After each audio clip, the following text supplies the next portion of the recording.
ក្លាប់ជួយបោតពាំងតែមិនតាន់បានស្គាល់រូជានេះក្នុងការនេះចាកថាម្ដាយរកក្មេងរបស់ខ្ញុំណែបរិច្ចាគចំនួនមកកំប៉ុងចាហើយចង់ឲ្យយាយដែលគាត់ជួយបោតពាំងឲ្យស្គាល់រូជាថាតពាំងព្រិចជ្រក់បែបខ្មែរគេថារូជាយ៉ាងណាដែរអញ្ចឹងណាឥឡូវតម្រង់ពីផ្ទះមកពឺឡើងអស់ដៃចាគេថានេះក៏ដើមហែកកញ្ចប់តពាំងរបស់នាងខ្ញុំចាគេថាឲ្យយាយក្នុងភូមិដែលគាត់មកជួយបោហ្នឹងឲ្យស្គាល់រូជាថាតពាំងជ្រក់បែបខ្មែរយើងរូជាបែបយ៉ាងណាអញ្ចឹងទៅឥឡូវម៉ែក្មេងរបស់ខ្ញុំចាក៏តែទាញជ្រក់តពាំងដល់ស្រស់ខ្ចីញញរបស់នាងខ្ញុំនេះចាប់ដើមបោកគម្រួបឲ្យយាយណាក៏ភ្លក់លោកយាយខ្លះក៏គាត់បានភ្លក់ហើយលោកយាយខ្លះទៀតក៏គាត់មកជួយបកដែរគាត់ថាដែរបានតែភ្លក់អីចឹងណាហើយអ៊ីម្នាក់ដែលគាត់ធ្លាប់ហូបតពាំងខ្ញុំគាត់ប្រាប់អ៊ីពាក់អាវខ្មៅថាហូបសាក់មើលតពាំងឆ្ងាញ់ណារសជាតិម្ដាយយើងមិនដែលធ្លាប់បានហូបរសជាតិប្លែកមាត់ណាអ៊ីពាក់អាវខ្មៅគាត់ណាភ្លក់ពឹបភ្លាមឆ្ងាញ់ផនគេមែនតារសជាតិប្រៃជូរអែមហើយស្រស់មាត់ក៏គាត់មិនដែលបានហូបពីមុនមកសោះហើយក៏ម៉ែក្មេងខ្ញុំបងប្អូនអើយហើយតែចង់ឲ្យគេស្គាល់គេដឹងគេឮថាកុំភាសាខ្មែរណាធ្វើជ្រក់តពាំងព្រិចអីចឹងទៅឲ្យគេដឹងរសជាតិបែបយ៉ាងណាគេថារសជាតិនិយាយទៅរសជាតិខុសបែបពីតពាំងស្រុកចិនឆ្ងាយតពាំងជ្រក់ស្រុកចិនគេមានឆាខ្លាញ់មានអីតពាំងយើងអត់មានខ្លាញ់ទេបងប្អូនអើយធ្វើបែបខ្មែរយើងណោះមានអីប្រៃជូរអែមហិលអូបន្ទាប់ជាមួយត្រីអាំងត្រីងៀតត្រីចៀនតែជុកកំប៉ុងអីអូអស់ទាស់ត្មងហើយយាយក៏ចាប់ចិត្តចាប់អារម្មណ៍គាត់នេះហ៎ភ្លក់ពីមួយម៉ាត់ទៅមួយម៉ាត់អូឆ្ងាញ់មួមកក៏មកគាត់ថាណែមកជួយកាច់មកជួយបកតពាំងរបស់យើងធ្វើតពាំងជ្រក់ឬតពាំងជ្រក់បែបខ្មែរតែរសជាតិយ៉ាងណាក៏មកថាមិនដឹងឥឡូវនេះចាគាត់ថាភ្លក់ឲ្យបងប្អូនអើយតែភ្លក់ឲ្យទៅសាម្ដាច់ពីមាត់ទៀតណានិយាយតាមការប៉ັດត្មងបងអើយហើយវាតពាំងថ្ងៃនេះណាម៉ែក្មេងខ្ញុំនឹងបងជីដូនមួយអ៊ំខ្ញុំលោកអើយនេះដឹងប្រហែលក្រុងតែពាំងសាននេះគាត់ថាបានច្រើនណាដោយសារតែគាត់នេះឡើងទៅភ្នំផ្សេងបាក់ឡានទៅរៀងឆ្ងាយឡើងទៅកាច់ណាបើភ្នំក្បែរផ្ទះនោះបងប្អូនកាច់តិចកាច់ទីកាច់គ្មានសល់ពូជតពាំងព្រិចចិនទេមើលទៅគាត់ថានេះដាច់ពូជត្រឹមហ្នឹងក្បែរផ្ទះហ្នឹងដល់តាន់ពួកគាត់កាច់ប៉ុណ្ណឹងបានអីទៀតព្រាមស្រាំងផឹកព្រាមមិនតាន់ផងហ្នឹងឡានមកដល់មុខផ្ទះហើយបងចដូនមួយខ្ញុំថាងើបទៅកាច់តពាំងដែរដោយសារមេបងប្អូនខមមិនច្រើនណាចង់ឃើញតែនៃកា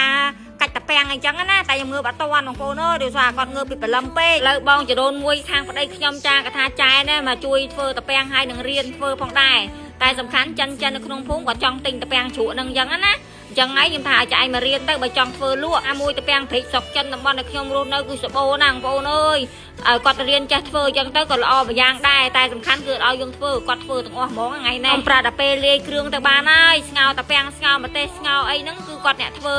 អញ្ចឹងហើយការលាយគ្រឿងលាយអីប្រាប់គាត់ទៅថ្ងៃក្រោយគាត់ដឹងគាត់ធ្វើខ្លួនឯងអញ្ចឹងទៅឥឡូវកំពុងតែស្ងោរបងប្អូនអើយយកទៅលាងទឹកយកទៅអីឲ្យស្អាតអញ្ចឹងណាឲ្យតពាំងយើងខ្ចីល្អបងអូនអើយជាវទៅមិនខំម្ដងទេដោយសារតពាំងយើងគឺអត់មានចាស់ចម្រាញ់យកតែខ្ចីសុទ្ធតែម្ដងណាអរគុណអូនបងជាទីស្រឡាញ់ជាទីស្នេហាជាទីមេត្រីទាំងអស់គ្នាណា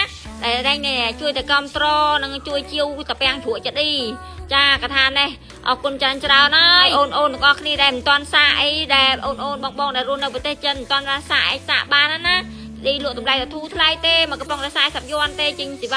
ទឹកជញ្ជូនឲ្យទៀតរសជាតិវិញថាធានាមកអែមឲ្យបងប្អូនណាធានាថាមកទទួលយកបានបងប្អូនទាំងអស់គ្នាចាមើលថាសាច់ជក់តពាំងយើងទៅដឹងហើយឥឡូវចាគាត់ថាគាត់មកជួយលាយគ្រឿងលាយគ្រូអីចឹងណាដោយសារតែខ្ញុំប្រាប់ប្រុសប្រមុនគាត់ចឹងទៅគាត់ចង់ធ្វើលក់ធ្វើអីលក់នៅឲ្យជនជាតិចិនគ្នាគាត់អីក៏អាចធ្វើលក់បានហើយណាមួយក៏ខ្ញុំចង់ផ្សព្វផ្សាយពីតពាំងជ្រក់បែបខ្មែរយើងឲ្យគេបានស្គាល់គេបានដឹងគេបានសាករសជាតិផងដែរតែពេលខ្លះគេហូបជ្រក់តពាំងបែបចិនគេហ្មងគេហូបឡើងសោះសាំឡើងសាំអីចឹងទៅពេលខ្លះគេមកជក់ចិត្តដិតអារម្មណ៍នឹងតពាំងជ្រក់បែបខ្មែរយើងអីចឹងណាព្រោះដោយសារតែវាស្រស់មាត់ចាជូរប្រៃផ្អែមចឹងទៅហូបបាយចុះហូបអីចឹងទៅពេលខ្លះគេទិញយកទៅហូបលេងក៏មានដែរអ្នកចិនក្នុងភូមិគឺគេចូលចិត្តទិញបងប្អូនអើយម្នាក់មកកំប៉ុងគេទិញយកទៅហូបលេងចែកចាយឲ្យបងប្អូនគេបានស្គាល់រសជាតិហ្នឹងហើយឥឡូវគេថាណែបងប្អូនអើយនិយាយថាធ្វើបញ្ញាពេកខ្ចប់តន់តែឪក្មេងខ្ញុំចេញពីធ្វើការមកល្មមមកគាត់ជួយដឹកយកទៅដាក់កន្លែងអីដែ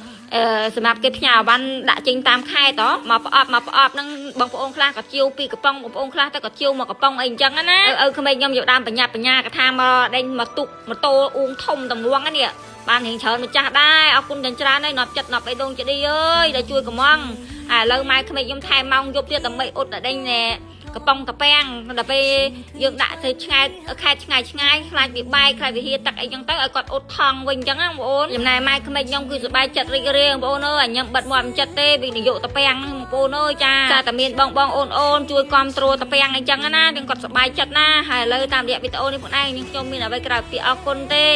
ហើយវីដេអូនេះខ្ញុំក៏បានដល់ទីបញ្ចប់ផងដែរអរគុណដល់ពុកម៉ែបងប្អូនជាទីស្រឡាញ់ទាំងអស់គ្នាដែលតែងតែចូលចិត្តទស្សនាវីដេអូនេះខ្ញុំជារៀងរាល់ថ្ងៃផងដែរចាអរគុណទាំងច្រើន